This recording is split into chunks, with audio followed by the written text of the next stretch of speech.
En nombre del Padre, del Hijo, del Espíritu Santo. Amén. Te damos gracias, Señor, te damos gracias porque nos congregas una vez más en tu presencia y nos reúnes en tu nombre. Señor, tú nos pones frente a tu palabra, la que inspiraste a los profetas. Haz que nos acerquemos a esta palabra con reverencia, con atención, con humildad. Haz que no la despreciemos, sino que la acojamos en todo lo que nos dice. Sabemos que nuestro corazón está cerrado a menudo e incapaz de comprender la sencillez de tu palabra. Envíanos tu Espíritu para que podamos acogerla con verdad y sencillez, para que ella transforme nuestra vida. Haz, Señor, que no te resistamos, que tu palabra penetre en nosotros como espada de dos filos, que nuestro corazón esté abierto, que nuestra mano no resista, que nuestros ojos no se cierren, que nuestro oído no vuelva hacia otra parte, sino que nos dediquemos totalmente a esta escucha. Te lo pedimos, Padre, en unión con María, por Jesucristo nuestro Señor. Amén.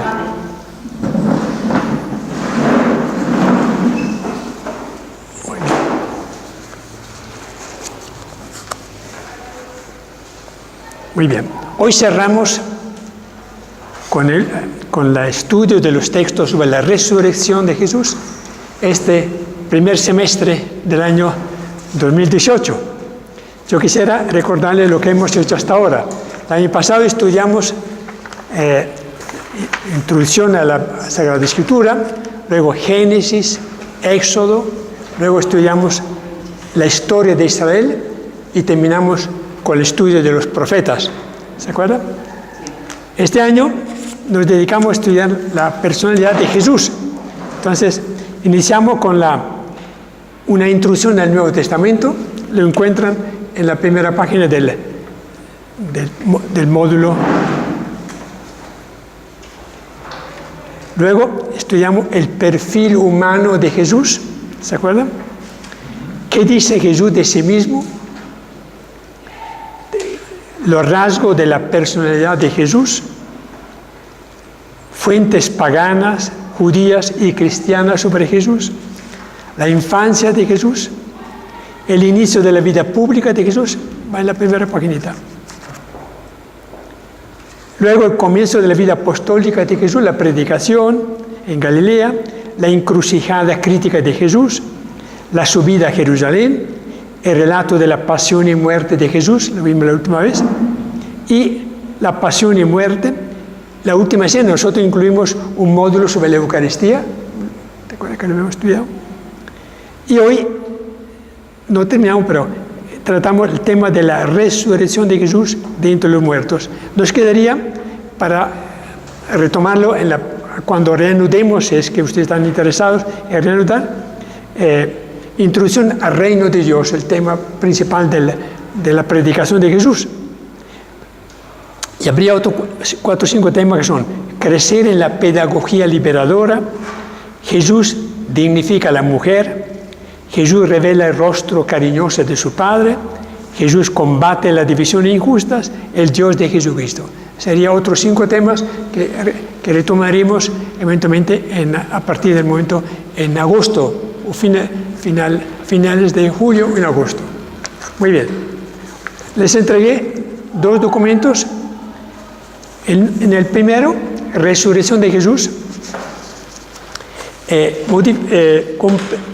organicé y completé más el tema que tenemos en la página 93. La página 93, la resurrección de Jesús de entre los muertos.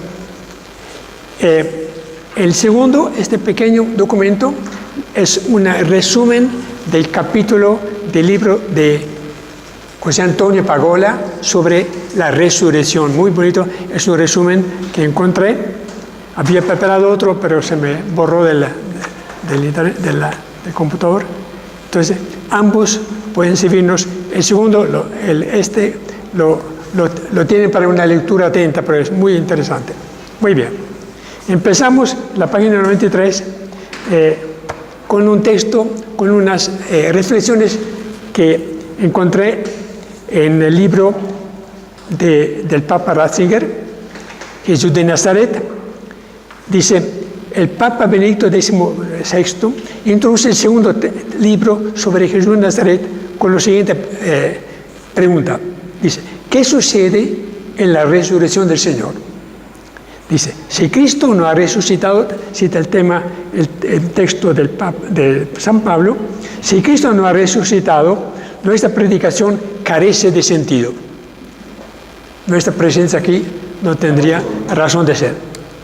Y vuestra fe, lo mismo, no tendría razón de ser si Cristo no hubiera resucitado. Además, como testigo de Dios, Él era apóstol de Cristo, resultaríamos unos embusteros, porque en nuestro testimonio le atribuimos falsamente haber resucitado a Cristo. Entonces, ¿qué dice el Papa? La resurrección es el fundamento de nuestra fe y de nuestra existencia cristiana. Dice a continuación, San Pablo resalta de esta manera la importancia que tiene la fe en la resurrección de Jesucristo para la fe cristiana. Es su fundamento. ¿Sí? La resurrección de Jesús, en palabras breves, determina nuestro destino futuro, que es demasiado importante. El hecho de que nosotros vivamos aquí, peregrinemos en esta tierra unos cuantos añitos, ¿no? Quienes más, quienes menos. Si Cristo no hubiera resucitado, si hubiese sido un personaje importante, ilustre del primer siglo, y no hubiese resucitado, no se justificaría ni nuestra lucha, nuestros sufrimientos, nuestros esfuerzos para que triunfe la verdad, la justicia, la paz en nuestra vida.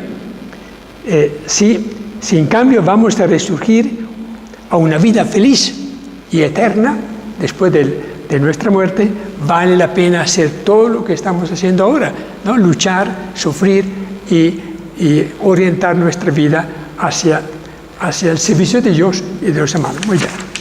Dice, a continuación, vamos a escuchar el testimonio del Nuevo Testamento. Dice, ¿qué pasó realmente a los testigos que encontraron al resucitado? En la página 94, primer párrafo.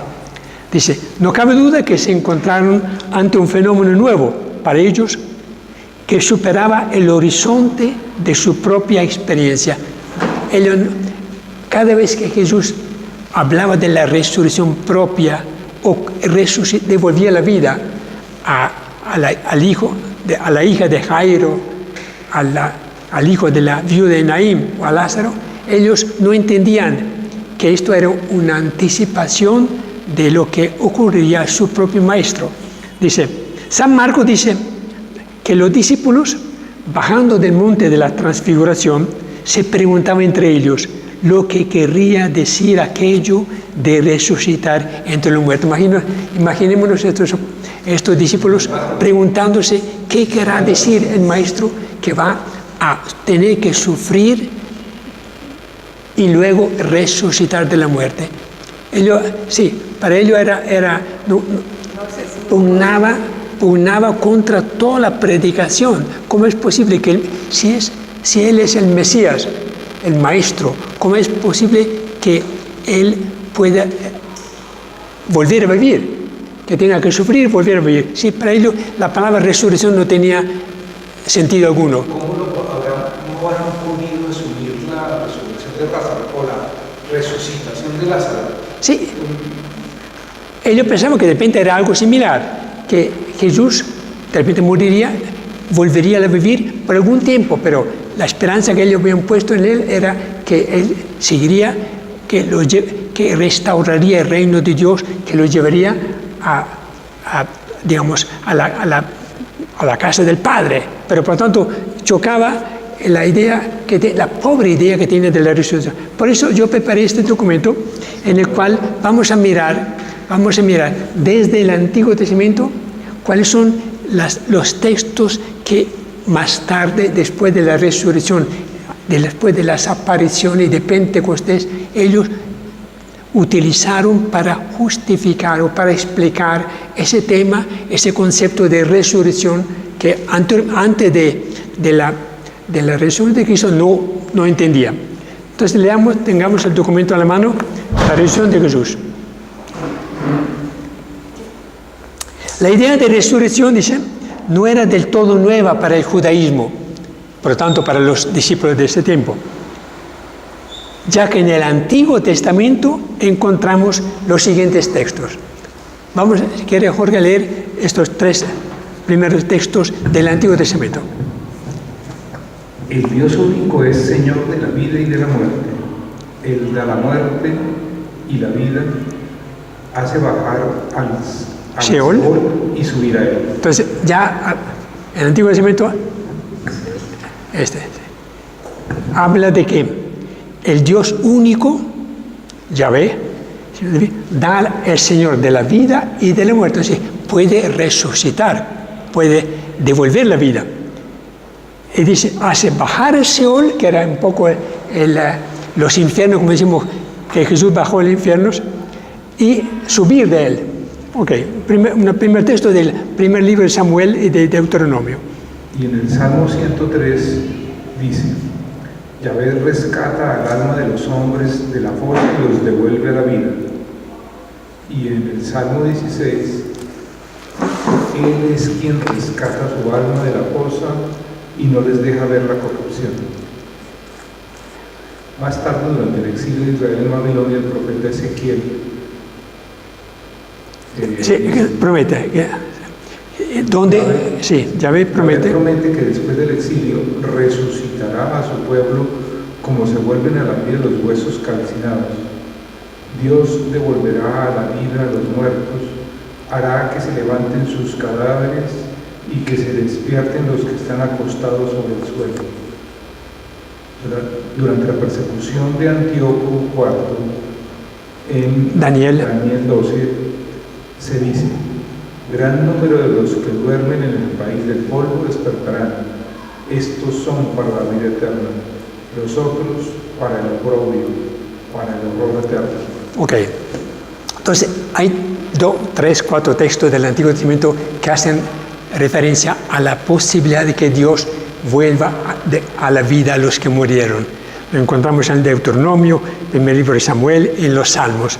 Obviamente los apóstoles no eran duchos, no eran expertos en interpretar la Sagrada Escritura, eran pescadores, eran publicanos, eran obreros comunes y corrientes. Por lo tanto, creemos que ellos de repente habían leído estos salmos y habrán pensado que sí, los que después de la muerte, los que bajan al Seol, que era como una especie de un ambiente donde justos y malvados terminaban su vida con la esperanza de que los justos volverían un día a entrar en el reino, a ver a Dios, ¿no?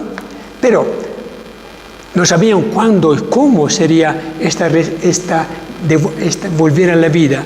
Por lo tanto, estos textos posiblemente lo habían leído en los Salmos, pero no los habían interpretado. Solo a partir de Pentecostés, el Espíritu Santo poco a poco les va a entender que todo el Antiguo Testamento, gran parte, confirmaba esa fe en una existencia después de la muerte.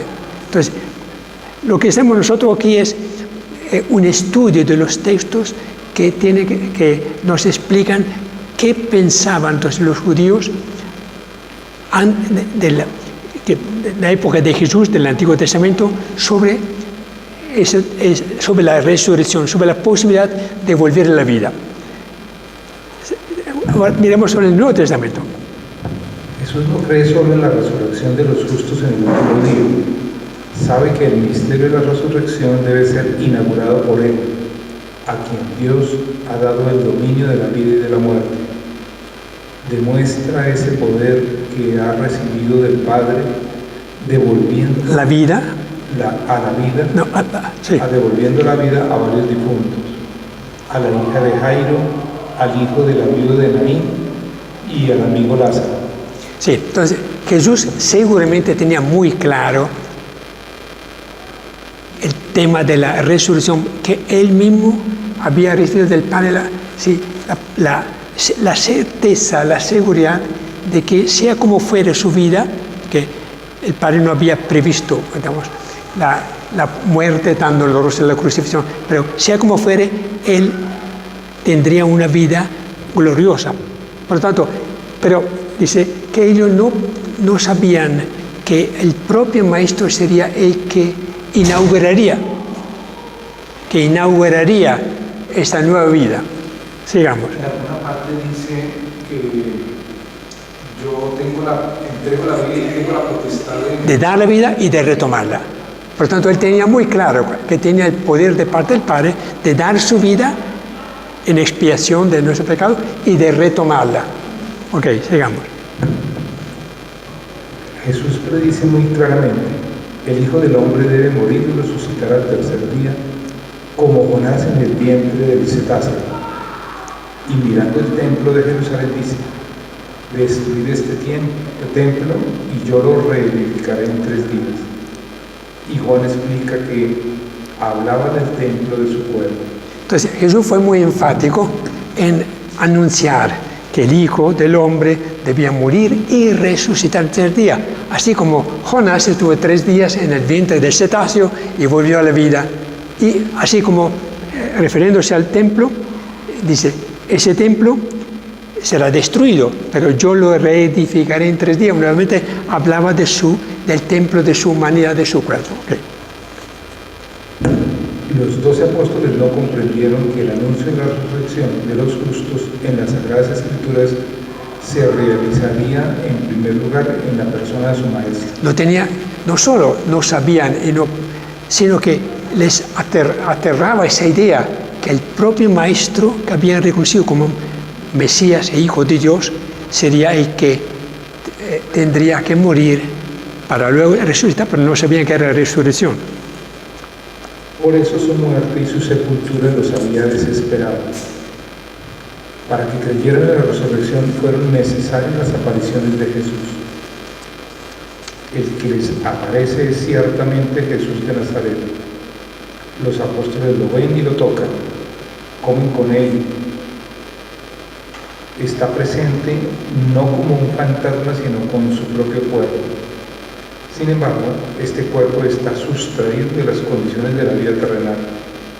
Jesús repite los gestos que realizaba durante su vida pública, lo que les permite reconocerlo. El caso de los 2 discípulos de Maús, que cuando ven partir el pan, ¿no? Identifican claramente este gesto propio del Maestro cada vez que compartía la comida con ellos. De modo que ellos claramente, poco a poco van entendiendo, a partir de las apariciones, van entendiendo lo que significaba el tema de la resurrección que estaba en los labios de Jesús. Sigamos. Jesús reserva sus manifestaciones a los testigos que Él se ha escogido, siendo Pablo el último en el camino de Damasco. Jesús se muestra a sus discípulos y no al mundo, pues el mundo está cerrado a la fe. Entonces, otro concepto claro: Jesús aparece, se manifiesta solo a un grupo muy reducido de personas, además de los 11, también a los 2 discípulos de Maús, a Pablo, a Pedro, a Santiago y a más de 500 personas, como vamos a ver en un texto que vemos a continuación. El mismo hecho de la resurrección, el momento en que Jesús resurge de la muerte, es imposible describirlo. Mateo se limita a evocarlo en un lenguaje convencional tomado de las Escrituras: temblor de tierra, claridad deslumbradora, aparición del ángel del Señor. Muy bien. Ok, ahora vienen una serie de reflexiones. Es decir, nosotros sabemos de la resurrección de Jesús a través de 2 fuentes.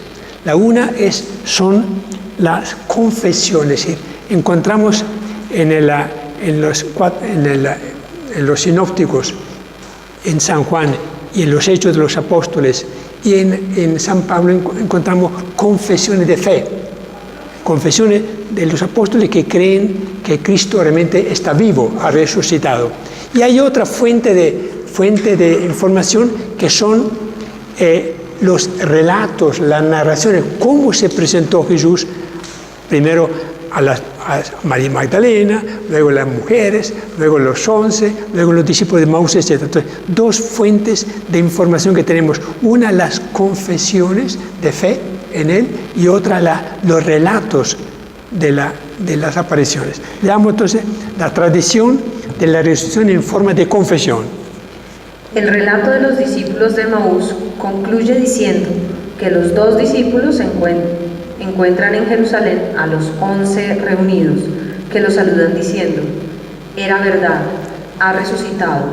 El Señor ha resucitado el Señor y se ha aparecido a Simón. Entonces la primera confesión de fe la encontramos al regreso de los dos discípulos de Maús, encuentran los 11 reunidos y ellos dicen: sí, es verdad, ha resucitado el Señor y se ha aparecido a Simón. Entonces la primera, aquí según este texto, la primera aparición fue a Simón Pedro.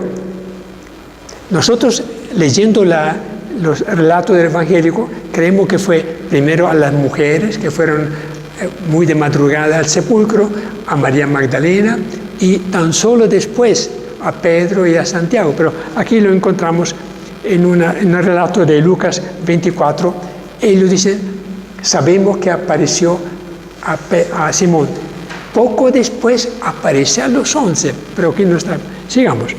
La confesión más importante de los testimonios sobre la resurrección se encuentra en la carta de San Pablo, la primera carta de San Pablo a los Corintios, 15. Capítulo 15. Acordémonos siempre, 1 Corintios 15, en el año 54-55 después de Cristo, sí, unos 20 años después de la resurrección, el primero que experimenta la resurrección de Jesús es Pablo.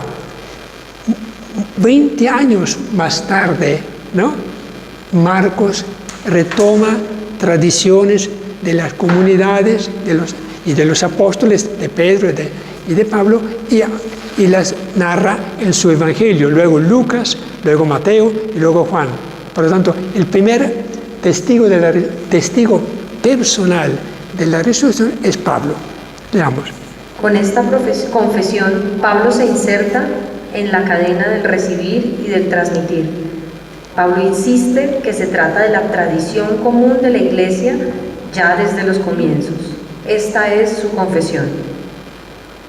Porque lo primero que yo os transmití, tal como lo había recibido, fue esto: que Cristo murió por nuestros pecados según las Escrituras, que fue sepultado y resucitó al tercer día según las Escrituras. Que fue sepultado y resucitó al tercer día. Que se le apareció a Cefas y más tarde a los 12. Después se apareció a más de 500 hermanos juntos, la mayoría de los cuales viven todavía.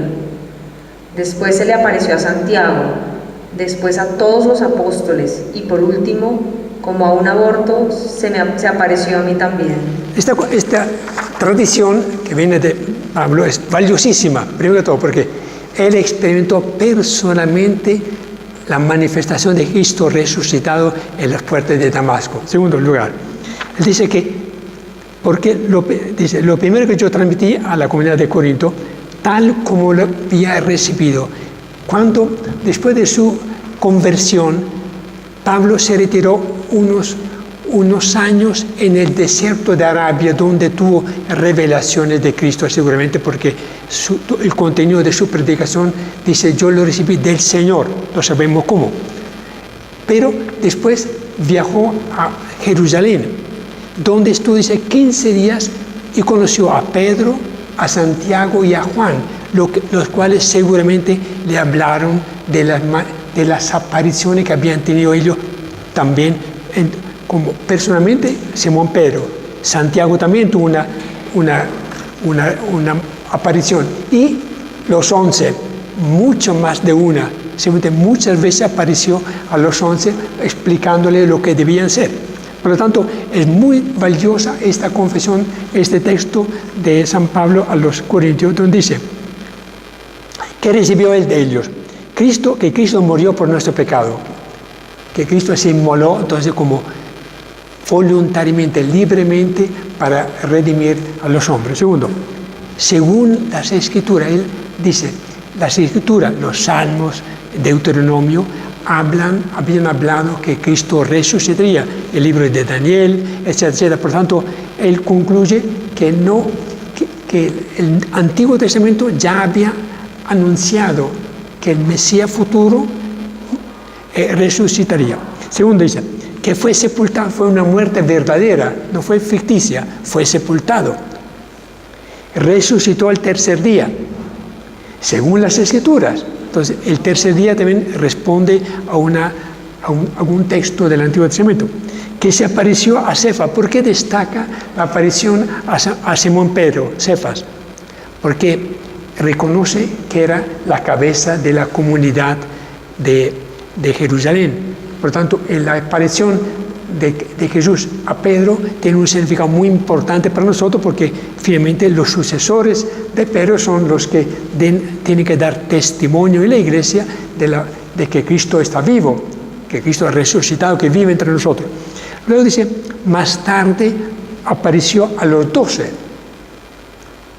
Hablé de los 12 porque mientras tanto Matías fue agregado al número de los apóstoles para mantener las 12 tribus, los 12 apóstoles. Luego dice, después apareció a más de 500 hermanos. Esta es la única persona que habla de una aparición a 500 discípulos, a 500 hermanos, por tanto cristianos, juntos. No sabemos si fue el día de la ascensión, cuando Jesús se eleva, ¿no? O si fue una aparición diferente. Dice, pero la mayoría de los cuales viven todavía. Entonces, él había de repente tenido oportunidad de hablar con varios de los 500 hombres y mujeres que estuvieron en esta aparición pública de Jesús. Y luego dice, se le apareció a Santiago. ¿Quién es Santiago? No es el apóstol, es el hermano del Señor, un familiar de Jesús. ¿Por qué? Porque inicialmente la familia de Jesús, con la excepción de María, por supuesto, no fueron no creyeron que Jesús era el Mesías. Tan así que Marcos dice que fueron donde él, que se enteraron de que no tenía tiempo ni de comer ni de dormir y querían llevárselo para la casa, para su familia, lo que indica que no eran discípulos de él desde el comienzo, más tarde sí. Santiago entonces es el hermano del Señor. ¿Por qué la importancia? Porque la familia de Jesús también poco a poco fue adhiriéndose a la fe en Jesús. Después dice a todos los apóstoles. Los apóstoles no eran solamente los 12, eran Bernabé y quién sabe cuántas otras personas muy, muy cercanas a Jesús. Y por último, como un aborto, dice, como alguien que no tenía ningún derecho por haber sido perseguidor de la iglesia, se apareció también a mí.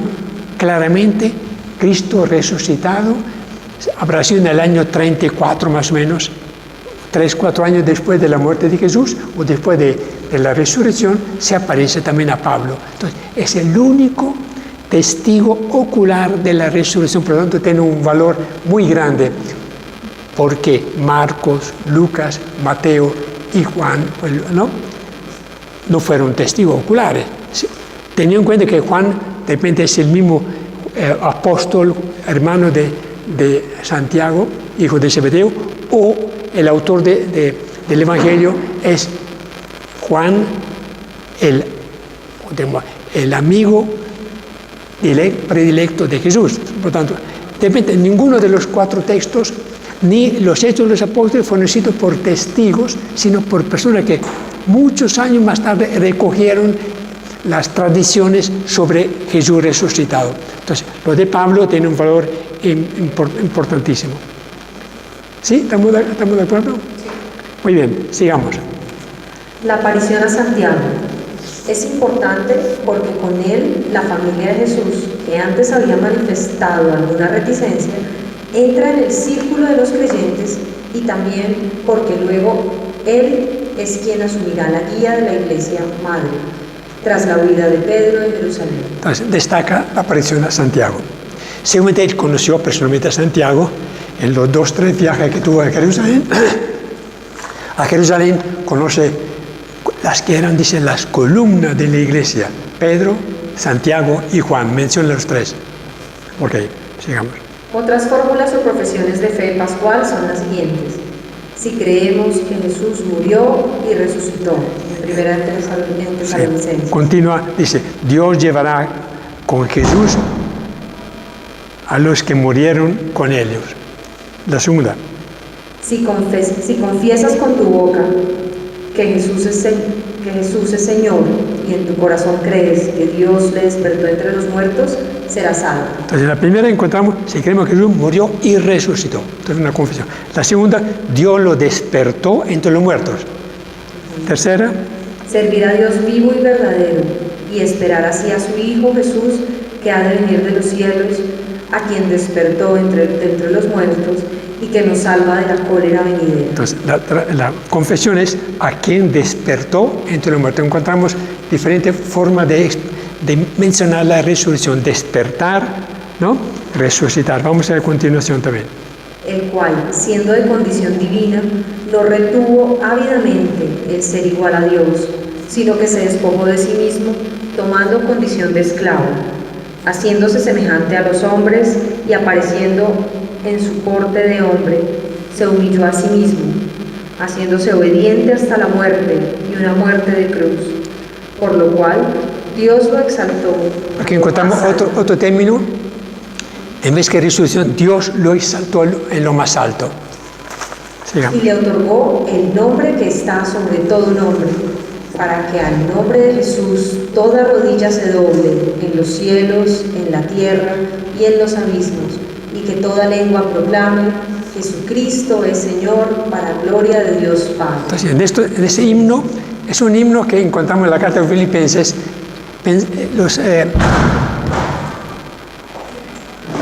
Los estudiosos piensan que este himno no es propio de Pablo, sino que él retomó ese himno de la liturgia de ese tiempo. Era un himno de alabanza a Cristo, donde, por lo tanto, confirma la fe de la primera comunidad cristiana en que Cristo es el Señor para la gloria de Dios Padre. El crucificado se convierte en el Señor para la gloria del Padre. Sigamos. Grande es el misterio de la piedad, y el que ha sido manifestado en la carne, ha sido justificado en el Espíritu, ha sido visto por los ángeles, ha sido proclamado por los gentiles, ha sido creído por el mundo, ha sido levantado a la gloria. Otra confesión, entonces, ha sido levantado en la gloria. Entonces, la primera fuente de información sobre la resurrección la tenemos en esta confesión de fe que encontramos encontramos en diferentes textos en la carta a Timoteo y en la carta a los Tesalonicenses. Son confesiones de la primera comunidad sobre la resurrección. La pregunta que nos planteamos, ¿cuál es? ¿Cómo fue el origen de estas fórmulas de fe en la resurrección de Cristo? Nos preguntamos, ¿de dónde procede el lenguaje utilizado para expresar esas fórmulas de fe en la resurrección de Jesús? Creemos que los apóstoles y demás discípulos debían tener alguna noción de la resurrección, pues Jesús les había hablado de su resurrección cuando dijo: así está escrito, que el Cristo padeciera y resucitara entre los muertos al tercer día. Seguramente Jesús les habló muchas veces, aunque no entendían y sabía perfectamente que no era muy difícil para ellos entender como para nosotros, porque si nosotros nos preguntamos qué fue la resurrección de Jesús, finalmente no entendemos. Tocaremos más tarde el tema de qué pasó con el cadáver, con el cuerpo de Cristo en la tumba. Sí, para nosotros es muy difícil pensar cómo Dios asumió ese cuerpo muerto del crucificado, lo asumió en el cuerpo glorioso de su Hijo y lo exaltó. Por lo tanto, si nosotros después de 2000 años de estudios no entendemos todavía la resurrección, porque es un misterio, por supuesto, mucho menos los apóstoles de la primera comunidad. Fue el Espíritu Santo que poco a poco fue desempolvando, ¿no?, estos textos del Antiguo Testamento, y lo vemos en el primer discurso que hace San Pedro el día de Pentecostés, cuando afronta a la muchedumbre que subía al templo, ¿no? Y que habían oído este terremoto, este ruido inmenso, ¿no? Él trata de explicarlo a través de los salmos, qué pasó con este Jesús que ellos habían mandado a crucificar. Muy bien, sigamos. Conclusión. Tal es el pensamiento que inspiraba probablemente a los primeros cristianos cuando tuvieron que profesar su fe y contar su experiencia de que Jesús había franqueado las puertas de la muerte. Sí, tengamos en cuenta que ya desde los primeros años después de la muerte de Jesús, ya muchos de ellos dieron testimonio con la muerte. Pensemos, el diácono Esteban, que ve al Hijo del Hombre sentado a la diestra de Dios.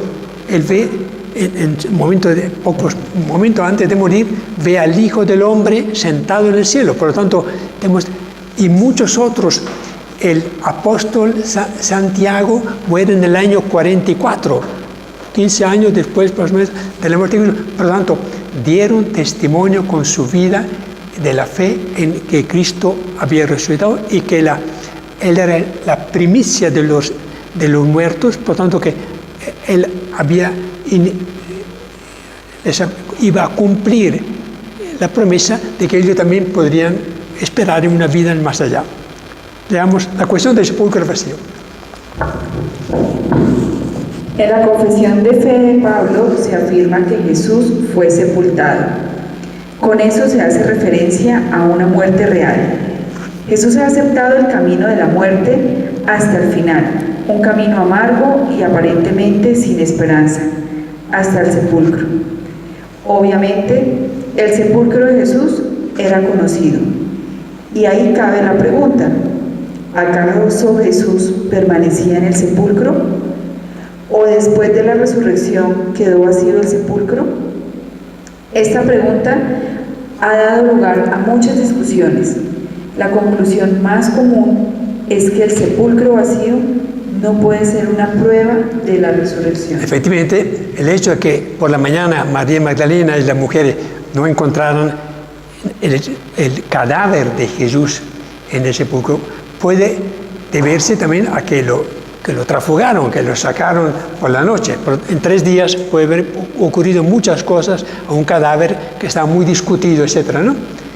Pensando que los fariseos, los sumos sacerdotes, no querían dejar evidencia alguna, sabiendo ellos también que Jesús había predicado, proclamado la posibilidad, la certeza de la resurrección.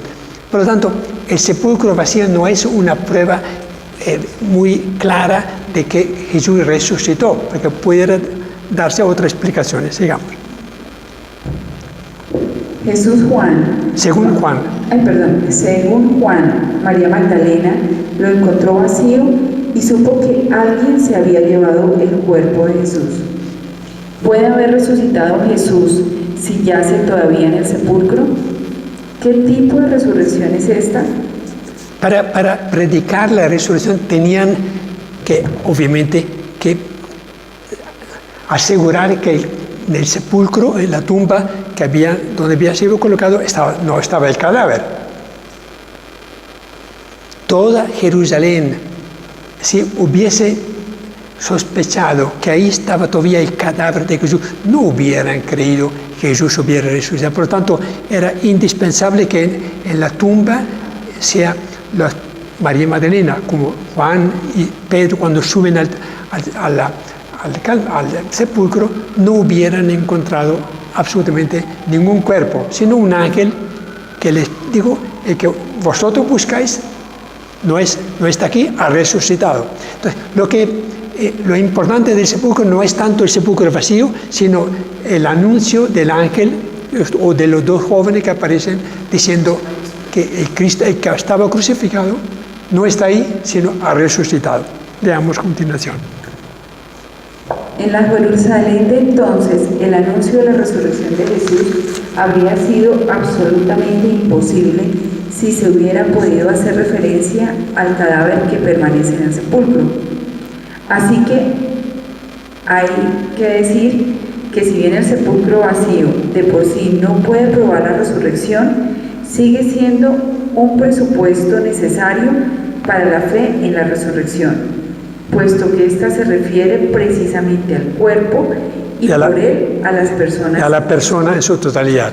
Tengan en cuenta que mientras que los griegos creían que la persona humana era la combinación de dos elementos, el cuerpo y el espíritu, el alma, ¿no? Bueno, para la mentalidad semita y judía, el ser humano es uno solo, donde el cuerpo es parte de la persona, no es que sea el cuerpo más el alma forman la persona humana. Por lo tanto, para ellos el tema de la resurrección de Cristo era que debía involucrar el cuerpo y el espíritu, el alma de Jesús. No solamente el cuerpo queda ahí y el alma resucitó. Va en contra de esa cultura propia de los semitas y entre todos los judíos. Sigamos. San Pedro, en el discurso de Pentecostés, cita el Salmo 16, 9, 11, donde se dice: mi carne descansa en la esperanza, porque no abandonarás mi alma en el lugar de los muertos, ni permitirás que tu santo sufra la corrupción. Me has enseñado el sendero de la vida. Es el tema del Salmo. Entonces, se refiere a ellos pensaban que David era el autor del Salmo. Siempre la creencia de los judíos era que David había sido el autor de todos los salmos. Por lo tanto, se refiere, dice, que ellos sabían dónde estaba sepultado David. Por lo tanto, el cuerpo de David estaba en una tumba ampliamente conocida. Por lo tanto, dice, continuamente, leamos la cual continua. El salmista habla seguro de que Dios lo protegerá y lo salvará de la muerte, incluso en la situación de amenaza en que claramente se encuentra, es decir, en la certeza de que puede descansar seguro, no verá la fosa. Pedro presupone a David como el autor originario del Salmo y ahora puede constatar de que en David no se ha cumplido esta esperanza, pues David murió y lo enterraron y conservaron su sepulcro hasta el día de hoy. Hechos 2:29. El sepulcro de David, que contiene su cadáver, es la prueba de que David no resucitó. Jesús se muestra aquí como el verdadero David, precisamente porque en él se ha cumplido la palabra de la promesa: no dejarás a tu fiel sufrir la corrupción. Fíjese, como San Pedro entonces tiene que apoyarse en texto de los salmos para demostrar que el salmo no tiene relación con David, sino con el nuevo David, ¿no? El rey descendiente de la dinastía de David, que es Jesús. Ok. Miremos otro tema, el tema del tercer día. Dice que resucitó al tercer día. Jesús murió,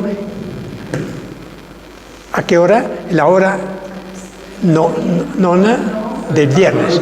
Entonces, sí, como ellos calculan, el día empieza con la puesta del sol a las 5 de la tarde. Entonces, Jesús murió antes de la puesta del sol, murió a las 3 de la tarde. Por lo tanto, cuentan viernes, sábado y domingo, son 3 días. ¿No? El tercer día, pero contando el primer día. Como el viernes, exactamente. Que para ellos era. Bueno, sigamos.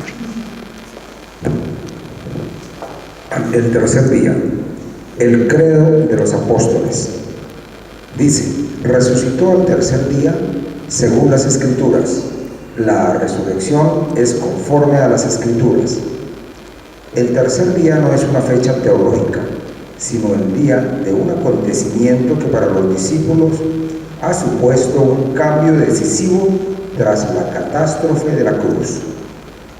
El tercer día indica una fecha, según la tradición cristiana, que es primordial en los evangelios y se refiere al descubrimiento del sepulcro vacío y al primer encuentro con el Señor resucitado.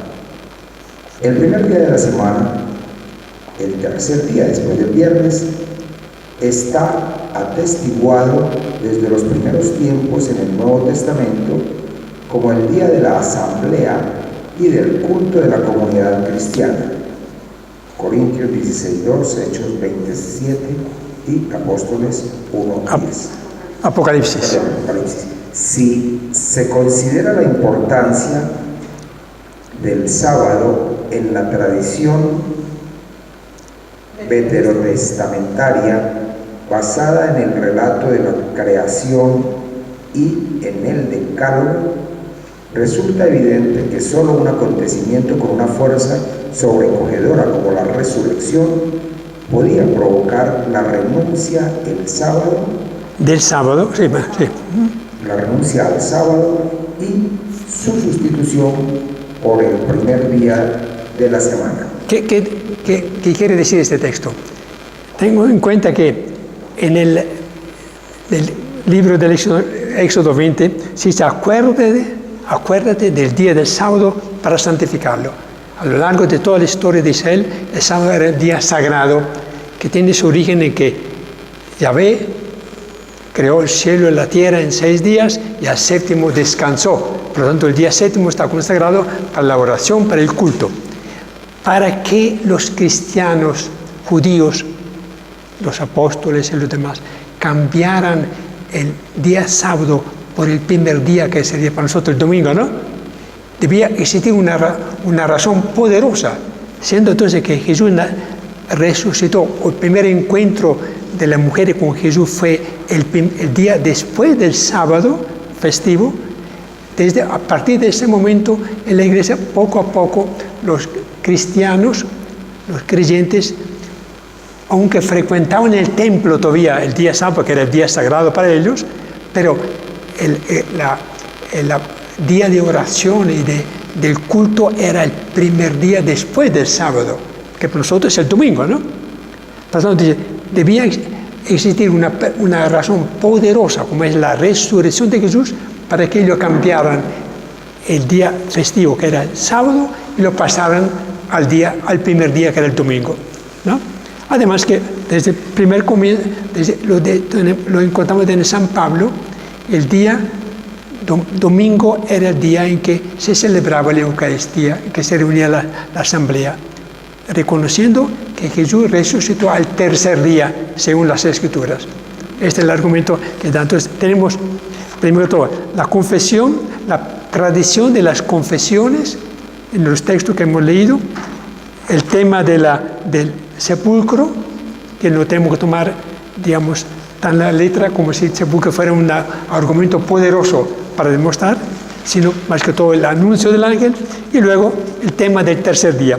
Pasamos ahora al segundo punto, la tradición de los relatos que cuentan los evangelios sobre la resurrección. Miremos, cada uno tiene relatos bastante diferentes y, sin embargo, esto es un argumento en favor de la resurrección y no en contra. Veamos.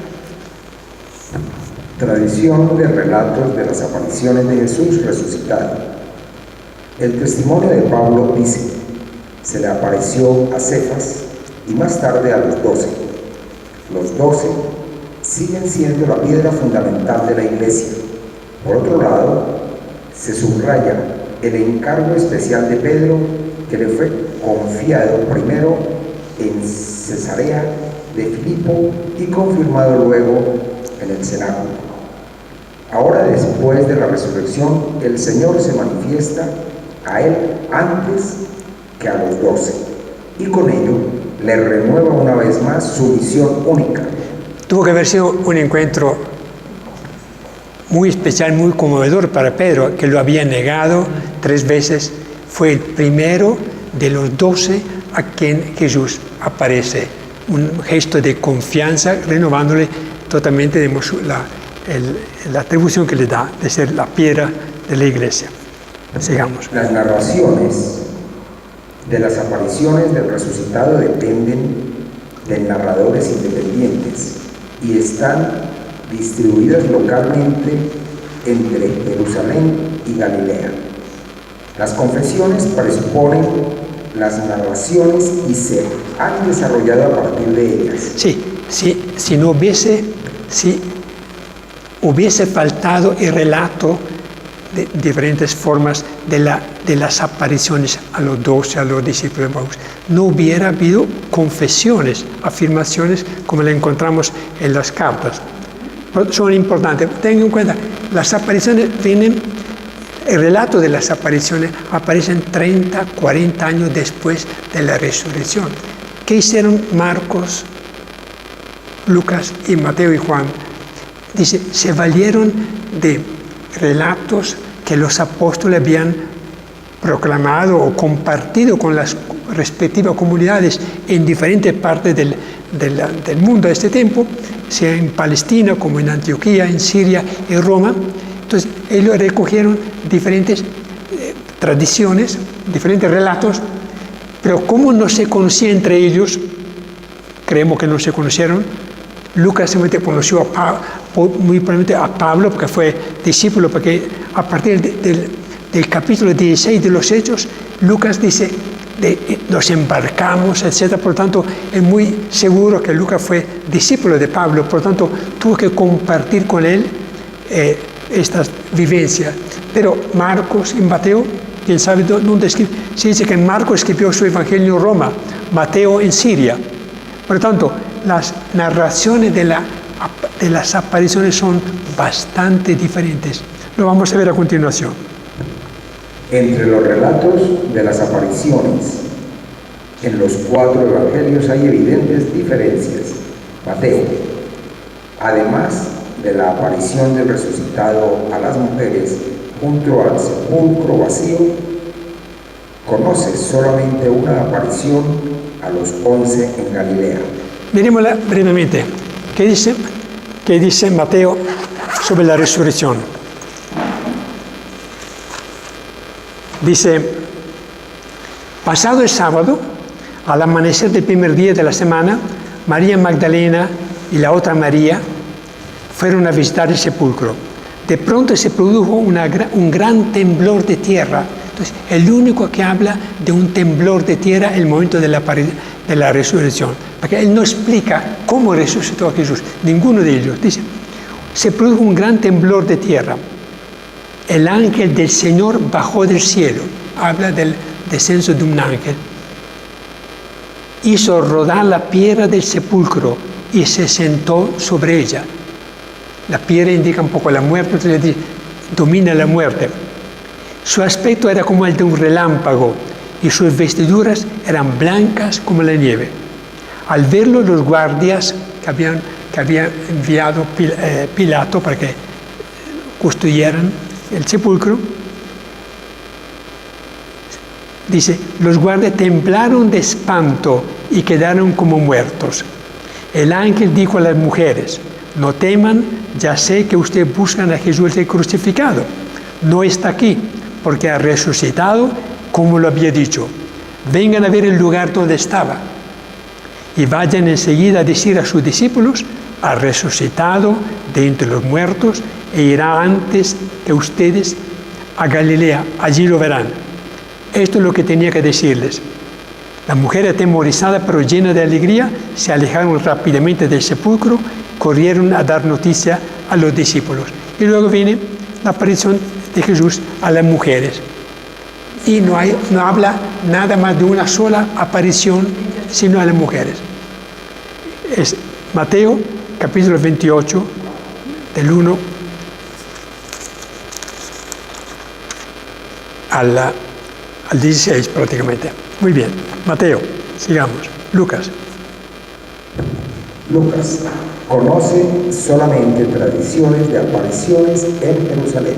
Él no habla de las apariciones en Galilea y mucho menos de la aparición cerca del lago de Genesaret, como la refiere Juan. Juan habla de apariciones tanto en Jerusalén como en Galilea. Ninguno de los evangelistas describe la resurrección misma de Jesús. Esta es un proceso que se ha desarrollado en secreto entre Jesús y el Padre, un proceso que escapa a la experiencia humana. El argumento, sí, el hecho de que los evangelistas no se pusieran de acuerdo, digamos, sobre dónde, cuándo y cómo apareció Jesús a los apóstoles y a los demás, en vez que es un argumento en contra, es un argumento en favor. Si hubiesen inventado el hecho de la resurrección, obviamente cada uno de ellos se hubiera preocupado por mantener la misma redacción casi, ¿no? Decir que Jesús apareció primero en Jerusalén, más tarde en Galilea, donde, digo, Él les precederá, etc. En cambio, el hecho de que los cuatro evangelistas, que los tres evangelistas y San Pablo, no mencionen claramente el momento, la forma, el lugar donde Jesús resucitó, indica claramente que era una fe clara en ellos de la resurrección, mas no podían indicar claramente qué había pasado, porque los evangelistas recogen tradiciones de diferentes comunidades, por lo tanto, cada uno narra las cosas de acuerdo a cómo la encontró en la respectiva comunidad. Además, que la importancia de ello no era tanto describir o hacer una narración biográfica de las cosas como ocurrieron, sino dar testimonio de su fe en que Cristo murió y resucitó. Los detalles no les interesaban, no eran historiadores, eran evangelistas, eran teólogos, eran personas que querían manifestar su fe en la resurrección. Pero no se preocuparon en unificar en una sola narración. No lo hubieran podido hacer porque el uno estaba de repente en Roma, Marcos, otro estaba en Siria, otro estaba en Palestina, por lo tanto era imposible que unificaran. Pensamos también que ninguno de ellos, vamos a ver a continuación, si el primer evangelio fue el de Marcos, ¿no? Y ellos lo tuvieron como base para escribir su evangelio, porque tenemos la seguridad de que el evangelio de Marcos fue la base sobre la cual se escribió el de Lucas y de Mateo, por la coincidencia de muchos textos. Pero Marcos no habla de apariciones de Jesús a los apóstoles. Vamos a ver el texto de Marcos, es el único que dice que cuando las mujeres llegaron al sepulcro, les apareció un ángel que dijo: el que ustedes están buscando no está aquí. Y las mujeres salieron espantadas y no contaron nada a nadie, lo que indica que el texto del Evangelio de Marcos no se prestó para que Lucas y Mateo y Juan pudieran apoyarse en el testimonio de Marcos. Vamos a ver a continuación la conclusión del Evangelio de Marcos. El evangelista Marcos presenta un problema particular. Según manuscritos importantes, el texto de Marcos termina en el versículo 16. Ellas, las mujeres, salieron corriendo del sepulcro, temblando de espanto, y no dijeron nada a nadie del miedo que tenían. Entonces, si las mujeres vieron el ángel al pie del sepulcro, pero espantadas huyeron y no dijeron nada, ¿cómo es que nos llegó a nosotros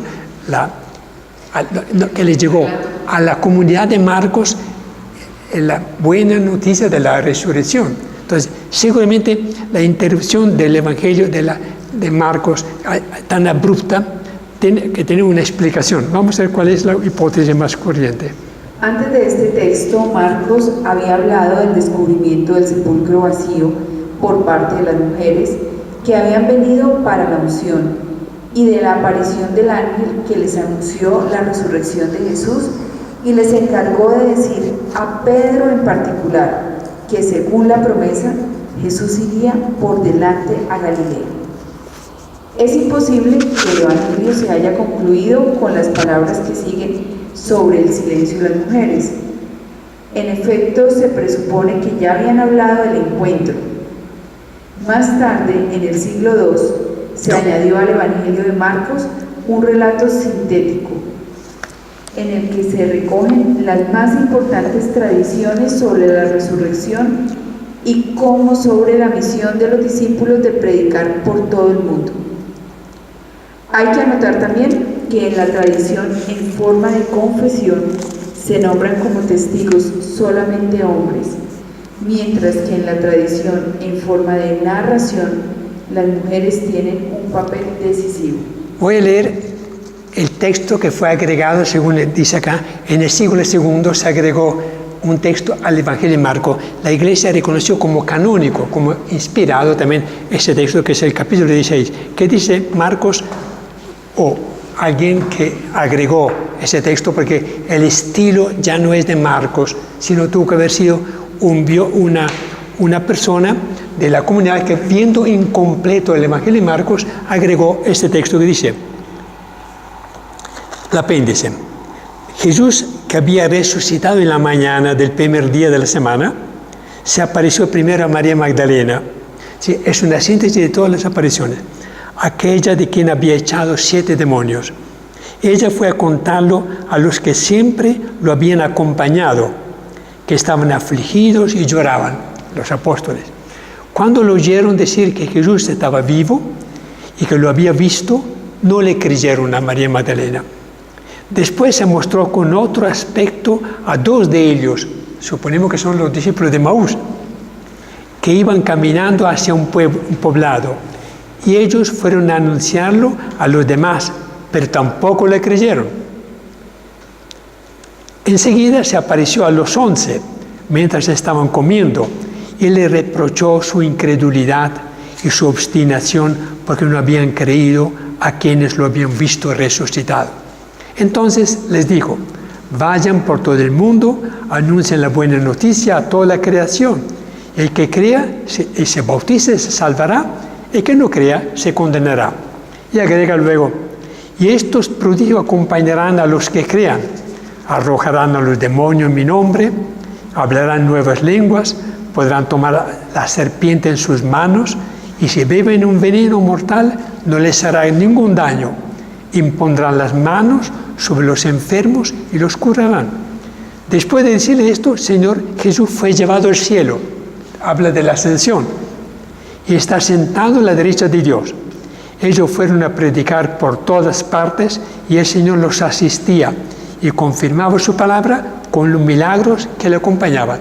Entonces, este apéndice del capítulo 16 fue agregado por otra persona que quiso resumir todas las demás apariciones con el fin de no dejar incompleto el texto que había dejado Marcos, ¿no? De la mujer que se habían asustado y no habían dicho nada a nadie. Entonces aquí tenemos la explicación de lo que Marcos habla. Sí, no habla de la resurrección, sino simplemente de un ángel que da un mensaje a las mujeres, las cuales, asustadas, fueron y no dejaron nada a nadie. Habían recibido la misión de hablar con Pedro y con los apóstoles. Muy bien, sigamos del versículo del número 6. Los evangelistas, para expresar su fe en la resurrección, utilizaron diferentes expresiones y dijeron que Jesús se ha despertado del sueño de la muerte, se ha levantado de la tumba y del Seol. En cambio, otros utilizan el esquema de la exaltación y dicen que Jesús fue exaltado, subió al cielo, partió de aquí abajo para ir allá. Entonces, además de que el relato de las apariciones tiene diferencias bastante grandes entre Mateo, Lucas y Juan, también para expresar la resurrección utilizan palabras y expresiones diferentes. Entonces, unos hablan que se ha despertado del sueño de la muerte, otros que se ha levantado de la tumba y del Seol, y otro que fue exaltado. Tampoco había un lenguaje común porque era tan novedosa para ellos la resurrección de Jesús que no encontraban palabras y expresiones comunes para explicar, ¿no? Sigamos. Ejemplos. Este hombre a quien habéis hecho morir, Dios lo resucitó, y exaltado por la diestra de Dios, ha recibido del Padre el Espíritu Santo y ha derramado lo que vosotros veis y oís. Dios lo resucitó. Y a este lo exaltó con su diestra. Entonces, contamos, Dios lo resucitó y lo exaltó, lo que indica que la resurrección de Jesús coincide con la ascensión y con la subida al cielo, la exaltación. Sigamos. La exaltación de Jesucristo entonces no viene después de la resurrección, sino que manifiesta su verdadero alcance. En otras palabras, se puede decir que la exaltación es idéntica a la resurrección. No son los acontecimientos, sino la manifestación de dos conceptos. Encontramos otra fórmula en que convergen ambos lenguajes. El Señor se hizo ver. El mismo verbo, ver, sirve para decir que Jesús se apareció a Cefas, a Santiago y a Pablo. Luego dice, el verbo griego ofte, y se hizo ver, dice que algo que estaba oculto se hizo visible. Entonces vemos como los relatores, los evangelistas, utilizan expresiones diferentes para significar el mismo suceso, el mismo acontecimiento. Una vez más, esto nos indica que la sorpresa, el impacto que tuvo el encuentro con Jesús resucitado de los 12, de los 11, luego de Pedro, etc., no encontraban las palabras para decir qué es la resurrección. Emilio, por favor, dame una pequeña aclaración. ¿El Seol qué es? Seol era para ellos lo que nosotros llamamos que Jesús descendió a los infiernos. Los judíos pensaban de que después de la muerte el alma, pero no el alma, como ellos pensaban que el cuerpo, el hombre era una sola entidad, un solo ser, iba a parar a un sitio oscuro donde ellos no tenían, no había ninguna, primero de todo, era compartido por justos y por malvados. Y existía la esperanza que al final de los tiempos, ¿no?, Dios los llevaría al paraíso, al cielo, ¿no? Pero que no tenían claridad. Inicialmente los judíos no hablaban nunca de Seol. No había una esperanza del más allá. Pensaban de que la recompensa de los justos se daría en este mundo. El hecho de tener muchos hijos, de tener una buena familia, riqueza, significaba que Dios protegía a esa persona. Poco a poco entró, gracias a la intervención de Dios, el concepto de un Seol, de un lugar donde se reunían las almas o las personas, alma no se puede decir porque era, ¿no?, en espera que Dios nos pudiera dar una recompensa mucho más grande, que sería la vida eterna, ¿no? Entonces, lo llaman Seol o Hades, las dos expresiones. El credo dice que Jesús descendió a los infiernos, que es al Seol, para dar la buena noticia de la resurrección, del triunfo, de su triunfo, y que con él llevó a un número grande de justos, porque su entrada, su regreso al Padre fue acompañado por un cortejo de todos los justos que él trajo del Seol. Imaginamos que entre los justos que estaba Juan el Bautista, nombre justo por excelencia, estaba su padre adoptivo, José, estaba Abraham, Isaac, David, Samuel, ¿no? Un gran número de personas justas, nos consta por través de la Sagrada Escritura, que acompañaron a Jesús en su cortejo hacia el regreso al Padre. Jesús no regresó solo al Padre, tenía que traer consigo el botín. El propósito de eso.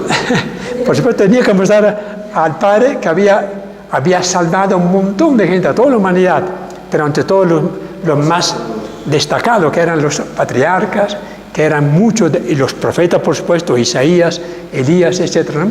Esto es lo que, entonces, en el Seol esperaban en la venida de Cristo, ellos también, como esperanza grande de que lo que habían creído de la fidelidad de Dios se iba a cumplir.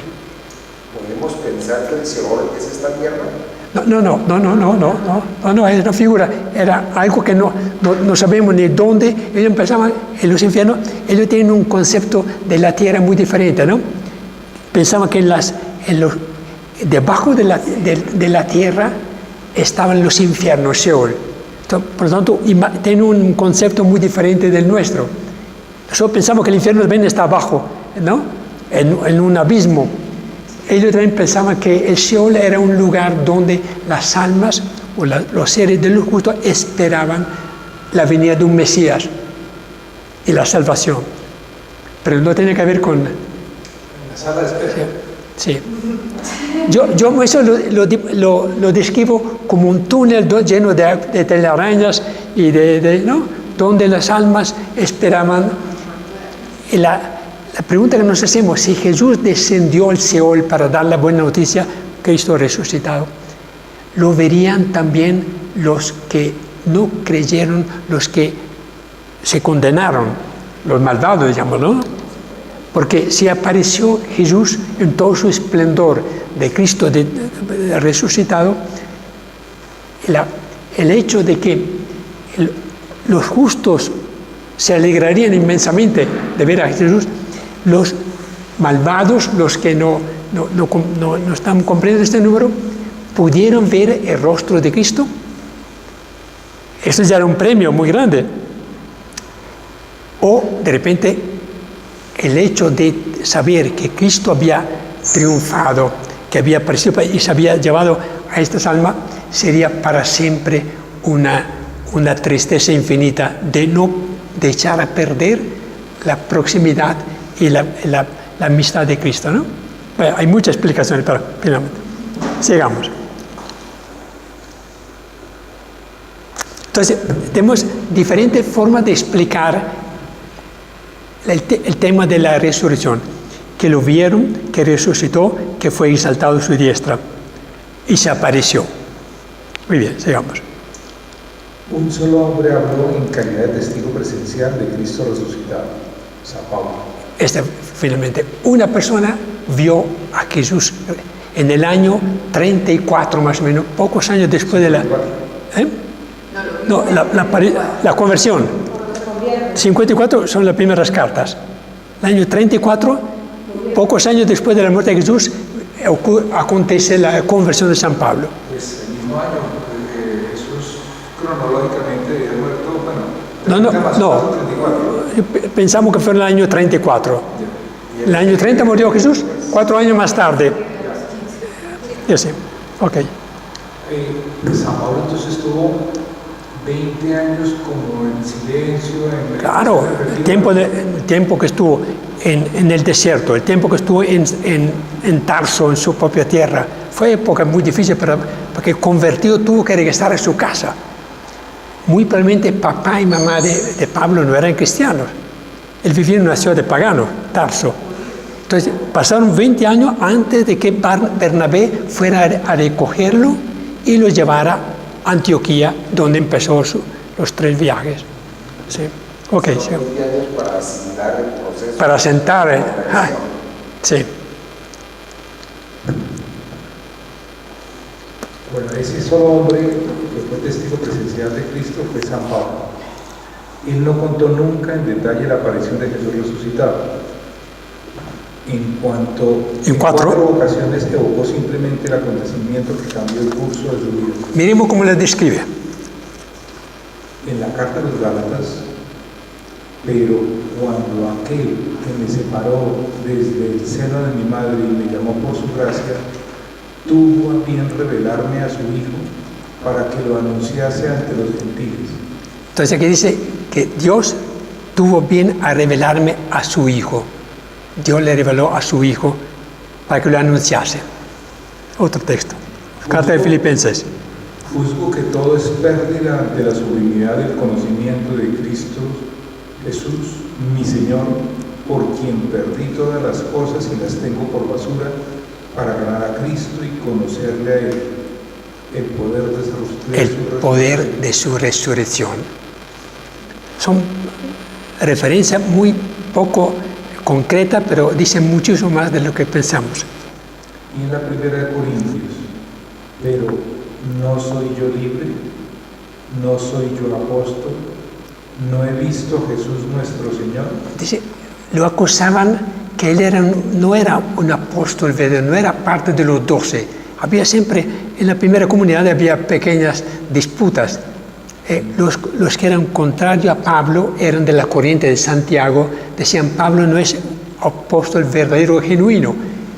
Pablo dice, yo soy apóstol, yo vi también a Jesús.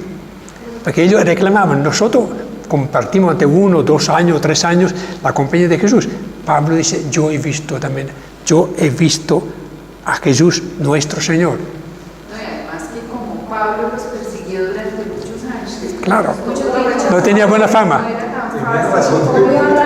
Claro. Ajá. Pero él reclama, yo soy apóstol y yo he visto a Jesús nuestro Señor. Solamente los que conocieron a Jesús tenían derecho a llamarse apóstoles. Dice, yo lo he visto también.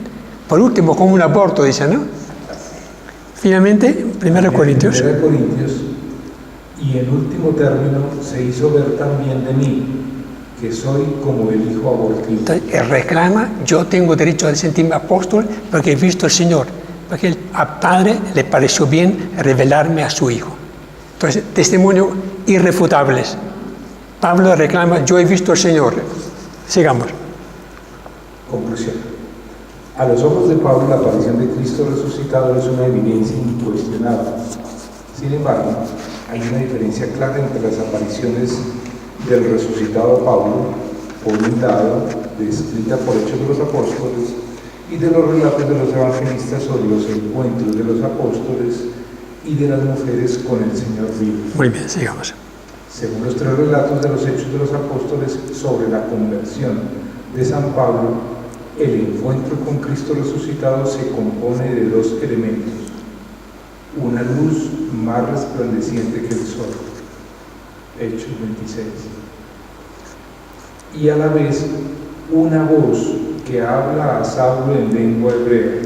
¿Se acuerdan el texto de la conversión? ¿No? Pablo iba dirigido a Santiago, a Damasco, para traer encadenados a los cristianos que creían en Jesús en el camino, ¿no? Los llamaban en este tiempo. Muy cerca de Damasco ocurre el hecho, una luz resplandeciente que derriba a Pablo, no sabemos si estaba montado en una cabalgadura o simplemente, pero lo derriba ante todo de su certeza, de su evidencia, y ve una luz resplandeciente, una voz que lo llama Saulo, Saulo, ¿por qué me persigues? Y luego le da las indicaciones. Muy bien, sigamos.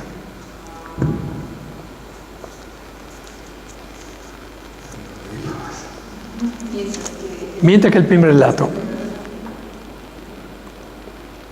El tercer renglón. Mientras que el primer relato dice que los acompañantes oyeron la voz, pero no veían a nadie, en el segundo se lee lo contrario: vieron la luz, pero no oyeron la voz del que hablaba.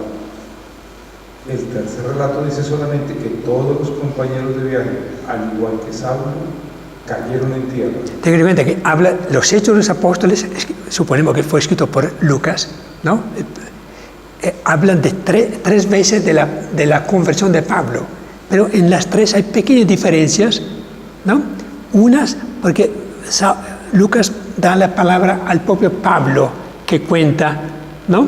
su aparición. En otra, él lo cuenta en tercera persona. Sigamos. Una cosa es clara, la percepción de los acompañantes fue diferente de la de Saulo. Solo él fue destinatario directo del mensaje que suponía una misión. Pero también los compañeros fueron testigos de un acontecimiento extraordinario. Para Saulo Pablo, los 2 elementos van juntos. La luz resplandeciente que puede recordar el acontecimiento del Tabor, el resucitado, es simplemente luz. Y luego la palabra con la que Jesús se identifica con la iglesia perseguida y al mismo tiempo confía a Pablo una misión. Muy bien, entonces los Hechos de los Apóstoles hablan de la aparición de Cristo, de Jesús resucitado a Pablo, y con pequeña diferencia entre una versión y otra, contenida por el mismo libro de los Hechos de los Apóstoles. Hay 3 versiones. Sigamos. Las apariciones de las que nos hablan los evangelios son presentadas con un lenguaje diferente. Por un lado, el Señor aparece como un hombre, como los demás hombres. Entonces no hay resplandor. Cuando Jesús aparece en el cenáculo ante los 11, o de camino de los 2 discípulos de Maús, o a la mujer no aparece ningún resplandor como era propio de Cristo resucitado, sino aparece un hombre cualquiera que aparece con puertas y ventanas cerradas y desaparece cuando quiere, ¿no? Por lo tanto, muy diferente el lenguaje de los evangelistas respecto al lenguaje o a la narración de los Hechos de los Apóstoles. Camina con los discípulos de Maús, deja que Tomás toque sus heridas. Según Lucas, acepta incluso un trozo de pez asado para comer, para demostrar su verdadera corporeidad. Y sin embargo, también según estos relatos, Jesús no es un hombre que simplemente ha vuelto a ser como era antes de morir.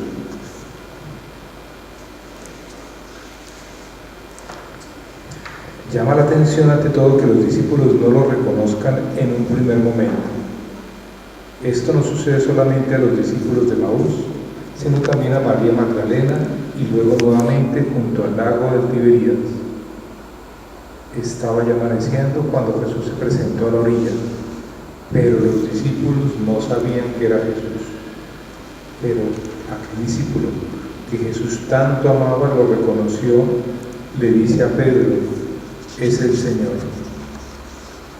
Ninguno de los discípulos se atrevía a preguntarle quién era porque sabían muy bien que era el Señor. Lo sabían por dentro, pero no por el aspecto que lo veían y presenciaban. Jesús llegaba a través de puertas cerradas y de improviso se presentaba en medio de ellos y del mismo modo desaparece de repente, como al final del encuentro de Maús. El resucitado es plenamente corpóreo y sin embargo no está sujeto a las leyes de la corporeidad, a las leyes del espacio y del tiempo.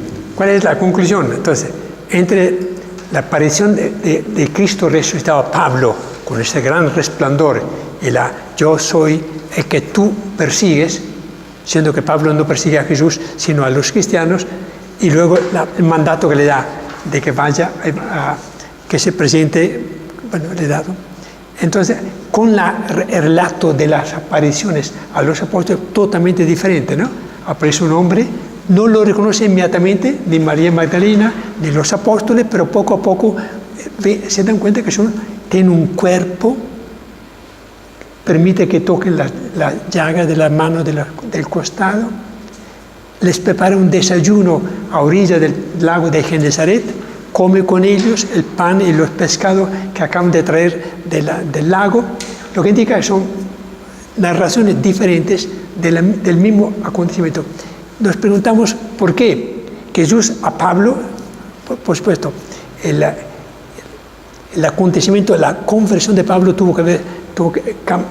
produjo un cambio total en una persona que estaba totalmente contraria. Los apóstoles estaban más bien más dispuestos a recibir la visita del Señor, aunque fue una sorpresa, porque la primera vez que apareció, ellos se alegraron, pero a la vez se turbaron, ¿no?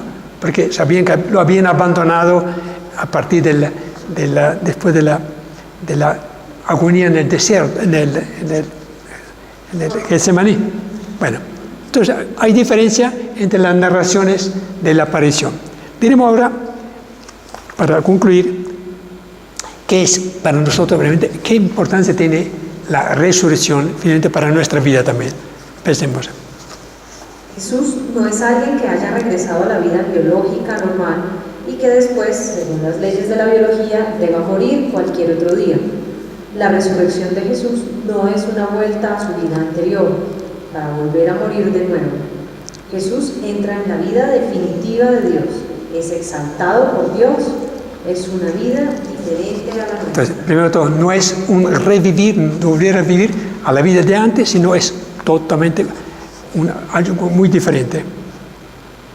Segundo. Jesús no es un fantasma, un espíritu, no pertenece al mundo de los muertos.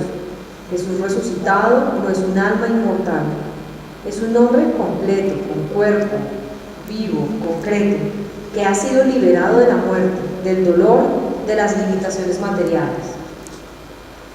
Tercero, al resucitar a su Hijo, Dios intervino, no para volver a unir al cuerpo con el alma de Jesús, sino que realizó un nuevo prodigio. una intervención creadora. Es decir, Dios creó el cuerpo glorioso resucitado de Jesús. Lo creó. Es decir, Dios asumió el cuerpo, el cadáver de Jesús histórico que estaba en la tumba, lo asumió en un cuerpo glorioso. Perdón, creó un nuevo cuerpo glorioso, glorificado, para que Cristo ascendiera al Padre, pero con su propia humanidad gloriosa. No con el cuerpo de antes, porque si no hubiera parecido a la resurrección de Lázaro. Si Dios hubiese tenido que resucitar el cuerpo, el cadáver de Jesús, hubiera sido algo similar a la resurrección de Lázaro, que salió con las vendas puestas, ¿no?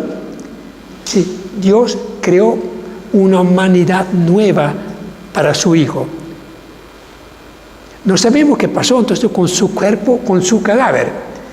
Nosotros pensamos de que Dios asumió el cuerpo físico, el alma de Jesús que estaba, el cuerpo de Jesús en el sepulcro, lo asumió en un cuerpo glorioso, un cuerpo que creó a propósito para Jesús, que tiene una identidad con la persona de Jesús que vivió en Nazaret, que predicó, etc., ¿no? Son suposiciones, son especulaciones que nosotros hacemos sobre la forma como Dios obró el momento de resucitar a su Hijo. Tercero. Sí. El Padre actuó con su fuerza creadora y poderosa, levantando al crucificado a la vida definitiva y plena. Con la resurrección de Jesús empieza la nueva creación. No se trata de que Jesús resucitó en la fe de sus discípulos o en su recuerdo. La resurrección es algo que aconteció verdaderamente en el muerto Jesús y no en la mente o en la imaginación de sus discípulos. Jesús realmente ha sido liberado de la muerte y ha alcanzado la vida definitiva de Dios. ¿Por qué no creemos que los apóstoles inventaran o se dejaron engañar por una imaginación que esta persona que les apareció en el cenáculo era fruto de su invento, de su fantasía, ¿no? O de una mente medio enferma? Porque nadie de ellos sabía qué era la resurrección. No pueden inventarse algo que estaba mucho más allá de su capacidad de imaginar. Uno puede imaginar un cuerpo, porque habían visto a la hija de Jairo. Pedro, Juan y Santiago fueron invitados a entrar al cuarto donde Jesús dio la mano y le dijo, Talita, comí, ¿no? Resumen. Habían visto a Lázaro, muy probablemente, habían visto al hijo de la viuda, pero aún con estos antecedentes, ellos no podían creer en cómo Jesús podía aparecer con su cuerpo y desaparecer a la vez, ¿no? Sí, sus encuentros con Jesús tuvieron que ser de una naturaleza tal que ellos no podían inventársela simplemente. Tengan en cuenta que los evangelios cuentan pocas apariciones, pero el texto dice que se apareció muchas veces y les habló de lo que tiene que hacer. Le explicó muchas cosas sobre Jesús en sus encuentros. Ellos no pueden inventarse, por lo tanto, el hecho de la resurrección. La resurrección no fue un acontecimiento dentro de la historia, sino algo que quebrantó el ámbito de la historia y fue más allá de ella. Fue algo así como una especie de salto cualitativo radical, en que se entreabrió una nueva dimensión de la vida de ser hombre. Jesús resucitado derrotó a Satanás y el mal que está causando. Derrotó la muerte y los sufrimientos que son el salario del pecado. Derrotó el pecado. Como por la culpa de un hombre entró el pecado en el mundo, así por la muerte y resurrección del hombre, Jesucristo volvió a reinar la justicia.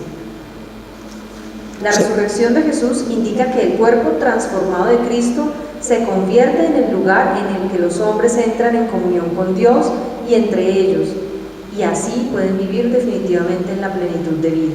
Aquí hay una frase que de repente alcanzamos, si el tiempo nos da, dice, el cuerpo transformado, glorioso de Cristo, se convierte en el lugar en que los hombres entran en comunión con Dios. Por eso cuando en el momento del bautismo entramos nosotros también al cuerpo glorioso de Cristo y es donde realmente estamos. Y siempre Madre Bernarda nos decía, esa es nuestra verdadera realidad, pero nosotros nos empeñamos en vivir otra, pues es la que podemos ver con los sentidos, pero esta es nuestra verdadera realidad. Si nosotros somos miembros del cuerpo de Cristo, no es del cuerpo del cadáver de Jesús que estuvo en el templo, en el sepulcro, sino miembro del cuerpo glorioso de Cristo.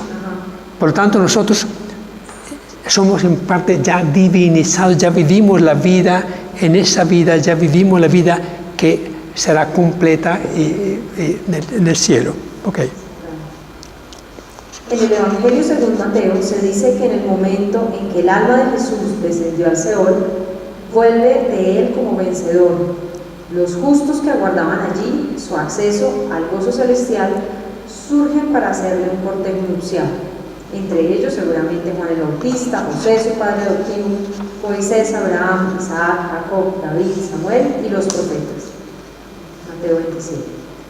San Pablo en la primera carta a los tesalonicenses desarrolla mucho más la escenificación de la resurrección general: voz de ángel, trompeta para reunir a los elegidos, nubes de la parucía, procesión de los elegidos.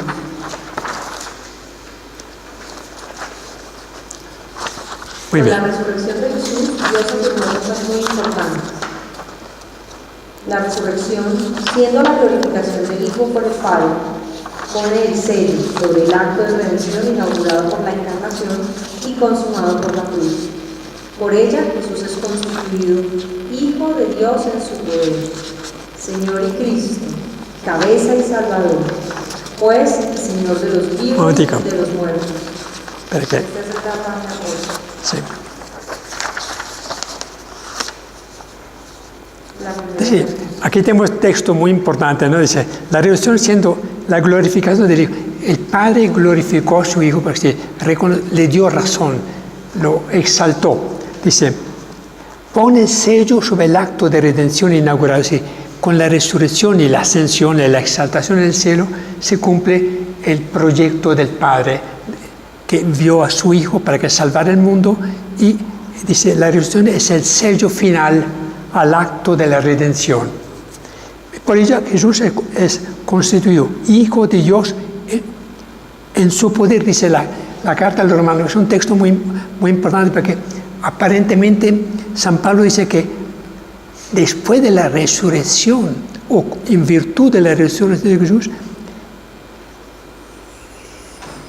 Jesús llega a ser Hijo de Dios, siendo que San Juan dice que desde el comienzo, desde siempre, la palabra estaba junto a Dios. Sí, no es que la resurrección es el acontecimiento que hace de Jesús de Nazaret, Hijo de Dios, sino era Hijo de Dios desde su encarnación. Bueno, entonces dice, lo hizo Hijo de Dios con su poder, sí, que en la resurrección Jesús recibe todo el poder que le corresponde como Hijo de Dios. Sigamos. Señor y lo constituye Señor y Cristo, cabeza y Salvador, juez y Señor de los vivos y de los muertos. Entonces, la resurrección es un momento fundamental para nuestra fe en Jesús. Segundo. La resurrección de Jesús de Nazaret era la manifestación de Dios aquí en la tierra, de su amor y de su gracia. Él es en persona la resurrección y la vida. Por la resurrección, Jesús, primogénito de entre los muertos, ha entrado Él el primero en este mundo nuevo que es el universo rescatado. Siendo el Señor de la gloria, es para los hombres el autor de la salvación. La resurrección. Por lo tanto, solo quien cree en que Cristo murió y resucitó podrá ser salvo. No basta creer que hubo un personaje, Jesús de Nazaret, que predicó un evangelio de justicia y de paz, pero hay que creer que Jesús resucitó. Por lo tanto, es parte fundamental de nuestra fe. La resurrección de Jesús es el fundamento de nuestra esperanza, pues Jesús resucitó como primicias de los que duermen. Sí, como si Jesús resucitó, es porque cumplirá la promesa, como el que come mi carne, bebe mi sangre no morirá, yo lo resucitaré el último día. Por lo tanto, con la resurrección de Jesús se cimienta nuestra esperanza en nuestra propia resurrección. Demostró que Dios estaba de parte de Jesús y le dio la razón en todo lo que hizo y se la quitó a quienes estaban en su contra. Le hizo justicia. Por eso que el texto de José Antonio Pagola, resucitó por Dios. Dios le hizo justicia a su Hijo. Siendo que los hombres lo condenaron injustamente, que Dios Padre hizo justicia con él. Rehabilitó su causa y su persona. Jesús es su Hijo, el Cristo, el Mesías esperado. Dijo a la iglesia naciente que su misión está fundada no solamente en el hecho histórico de Jesús de Nazaret, que nació de Palestina y vivió predicando la buena nueva, sino en la experiencia pascual, en el encuentro de cada cristiano con Jesús resucitado. La resurrección de Jesús es la anticipación de la meta de la historia. Hace resurgir una fuerza dinámica e invita a un programa de vida para cada hombre. Llega la hora, y ya estamos en ella, en que los muertos oirán la voz del Hijo de Dios, y todos los que hayan oído vivirán. Gracias a la fe en la resurrección de Cristo, nosotros sabemos que hemos pasado de la muerte a la vida. Gracias a la resurrección de Jesús, hay un nuevo horizonte para la vida y un nuevo sentido para la muerte. ¿Qué sería nuestra vida si Cristo no hubiese resucitado? Tendríamos de repente una migración grande hacia este personaje de la historia que supera ampliamente cualquier otro personaje, pero el sello definitivo le dio su resurrección. Porque murió como un bandido, murió como un delincuente, ¿no? Para los que no creían en él. Pero para nosotros sería el desastre más grande de que no hubiese resucitado y hubiese sido exaltado y hubiese abierto la puerta del cielo a todos nosotros. Gracias a la resurrección de Jesús hay un nuevo horizonte para la vida y un nuevo sentido para la muerte. La vida es un camino que se puede andar con esperanza, pues la muerte no es el fin del hombre, sino el medio para volver a su destino final, Dios Padre. La vida nueva en que entramos no es otra cosa que la vida de resucitados. Esta certeza fundamental rige toda la existencia del cristiano. Resucitados con Cristo, buscad las cosas de allá arriba donde está Cristo, sentado a la diestra de Dios. San Pablo dice que nosotros estamos escondidos con Cristo en Dios. ¿No? Esta es una descripción de nuestra vida. Estamos ocultos con Cristo resucitado hasta que, pero en Dios, vivimos ya en la espera, pero estamos cubiertos por Cristo en espera que Dios nos reciba en su patria. Terminamos con él. Yo creo que esto acrecienta mucho nuestra fe si de verdad lo vivimos, porque si estamos en Cristo ya venció la muerte, el pecado, el dolor, sí, el sufrimiento. Entonces, buscamos cosas. Podríamos estar conectados y dejar de sufrir por lo que nos toca y más bien estar cada vez más libres, menos peso y más bien viviendo esta vida nueva que ya tenemos en Cristo, que es lo que tanto dice San Pablo en todas sus cartas, en todo lo que este mensaje es demasiado importante para poderlo vivir en fe y dejar de materializar todo, de intelectualizar y dar unos pasos mucho más adelante en fe. Creo que es muy importante este tema. Sí, las consecuencias de la resurrección para la vida del cristiano pues, son evidentes. Ya, si Cristo, ya que es la cabeza del cuerpo, está junto al Padre, exaltado en la gloria, nosotros que somos miembros de Cristo no podemos vivir una vida enajenada, distante de Él. Tenemos que, como dice Pablo, vivir escondido con Cristo, vivir en comunión con Cristo en la fe, buscando la cosa de arriba, con Dios, con la gran esperanza que Cristo nos abrirá las puertas del cielo el día en que fenezca. Quiero agregar algo curioso. León Dufour, un gran estudioso ya francés, murió ya, se pregunta al final de un texto, de un estudio muy largo del cual tengo aquí un resumen, dice: el sepulcro vacío. ¿Se encontró vacío el sepulcro? No, espere. Aquí, para tener. Dice: confesar a Jesucristo no es solo recordar a Jesús de Nazaret, hombre que vivió en carne y huesos, es declarar que este hombre todavía vive hoy, para siempre. Entonces, esta es la novedad de la resurrección, es que Cristo sigue viviendo entre nosotros. Para ser fiel en el Nuevo Testamento conviene hablar siempre de resurrección corporal de Jesús.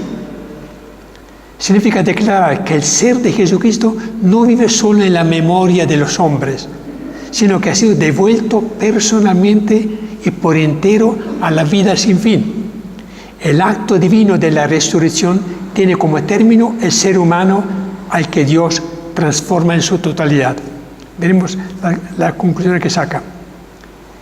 En otras palabras, el resucitado es el mismo que Jesús de Nazaret, pero un Jesús plenamente realizado en la gloria. Luego dice, ¿qué ocurre con el cuerpo de Jesús? Una pregunta simpática. Los intérpretes están de acuerdo en pensar que al hablar de resurrección corporal, no se afirma que el cuerpo resucitado esté en simple continuidad con el cuerpo terrestre. Esto equivaldría a equiparar indebidamente la resurrección de Jesús, el que vive para siempre, con la resurrección de Lázaro. Dice, según la expresión de Pablo, el cuerpo del resucitado es un cuerpo espiritual, exaltado, glorioso, ¿no? Decimos nosotros. Pero ¿qué significa corporal? O mejor dicho, ¿qué relación une el cuerpo espiritual que se aparece con el cuerpo terrestre cuyos despojos fueron puestos en el sepulcro?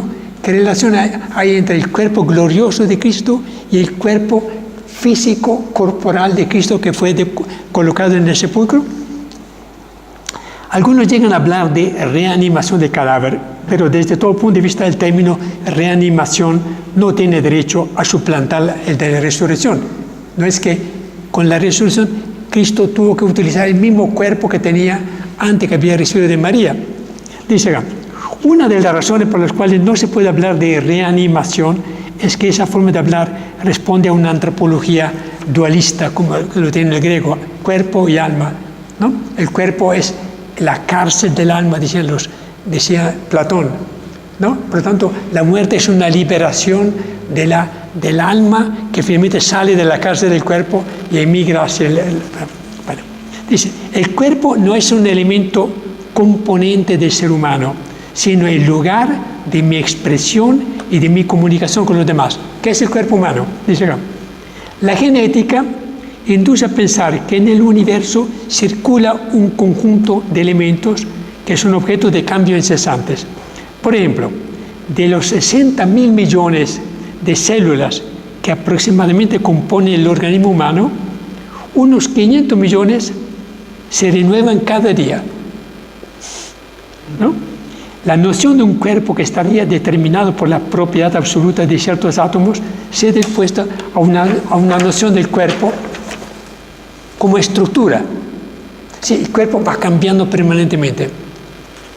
El organismo humano sería entonces una estructura a través de la cual se expresa el ser vivo, o en el lenguaje humanista, en el cual se expresa la libertad humana. ¿Qué es el cuerpo finalmente? Si la materia está compuesta de átomos, etcétera, etcétera, es energía, y es energía cambiante permanentemente. Mi cuerpo es el universo recibido y particularizado en ese instante por mí mismo. El cuerpo nunca es el mismo, cambia totalmente. Mi cuerpo está en relación con el universo y es duración. Mi cuerpo histórico se constituye por las diversas relaciones que establezco en el seno del universo.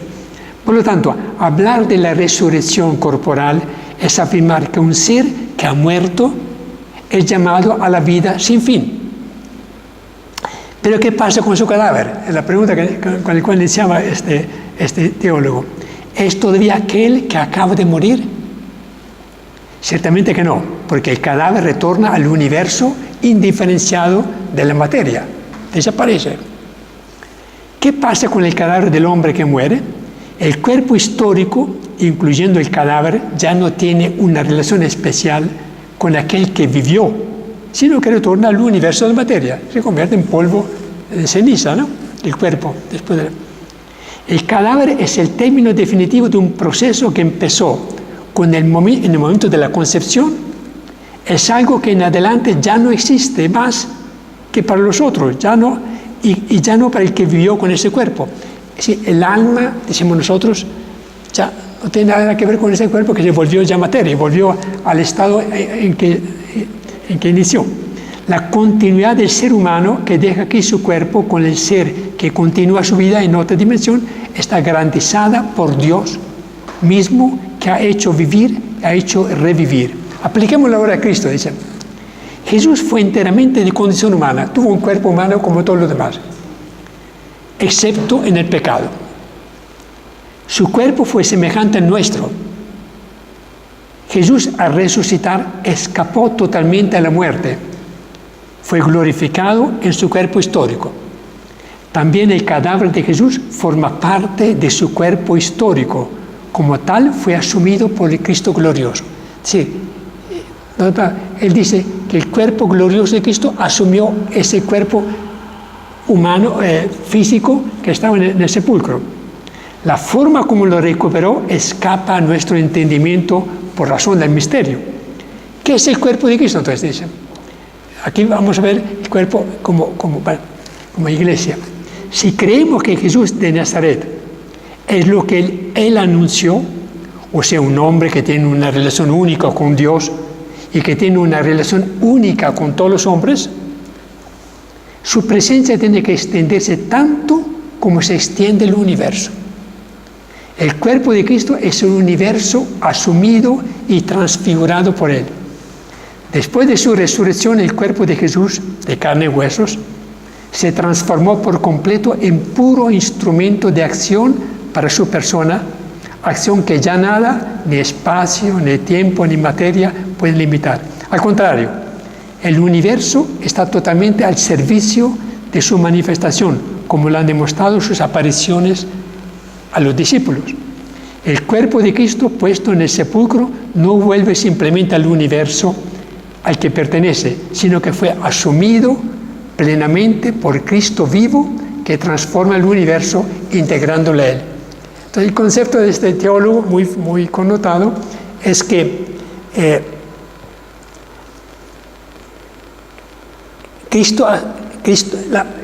el cuerpo físico de Jesús era parte de su universo en que nosotros vivimos.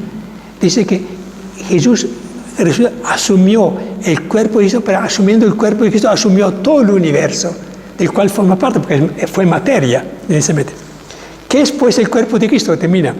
Si Jesús es lo que Él anunció, o sea, un hombre que tiene, ¿sí? Dice, en otra palabra, el cuerpo de Cristo es un universo asumido y transfigurado por Él.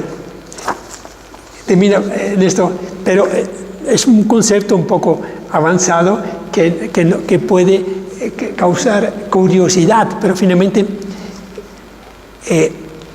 hoy día aparece de vez en cuando noticias que se encontró la tumba de Jesús, ¿no? Hace poco apareció, ¿no? Que decía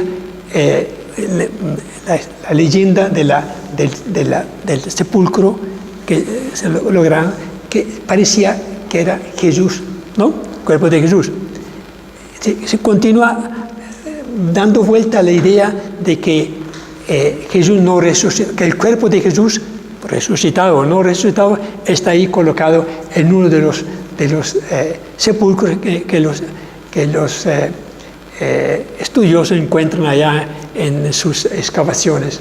Nosotros no creemos en esto, pero la pregunta vale la pena hacerla. ¿Qué pasó entonces con el cadáver de Jesús? ¿Sería que Dios necesitaba el cadáver de Jesús para exaltarlo? Creemos que no.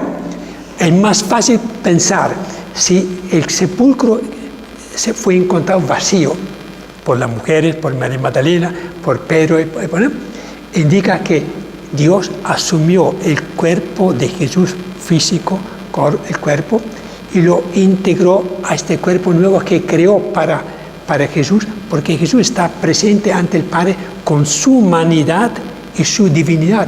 Nosotros creemos que Jesús está presente con su humanidad en el cielo, no una humanidad que se pueda tocar, ¿no? Sino una humanidad gloriosa.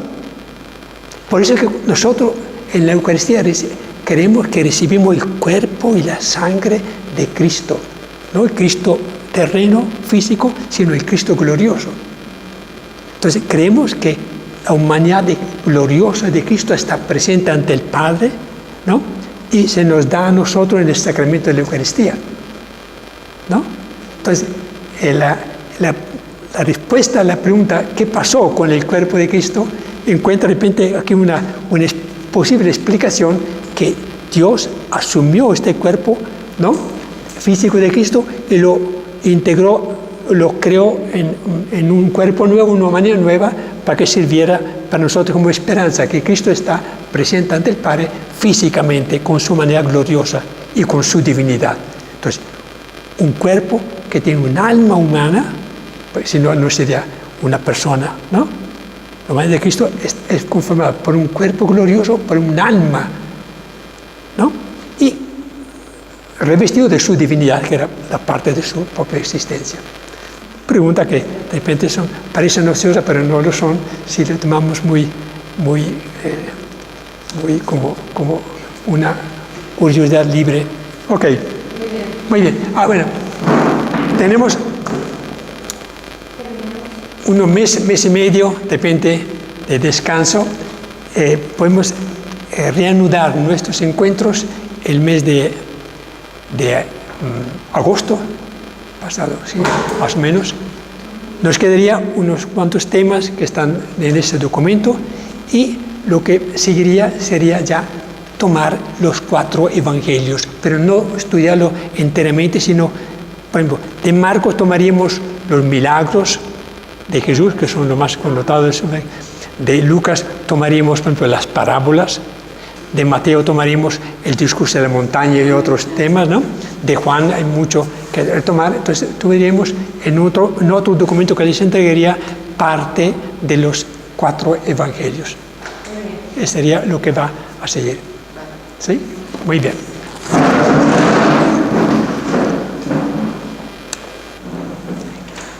Gloria al Padre, al Hijo y al Espíritu Santo.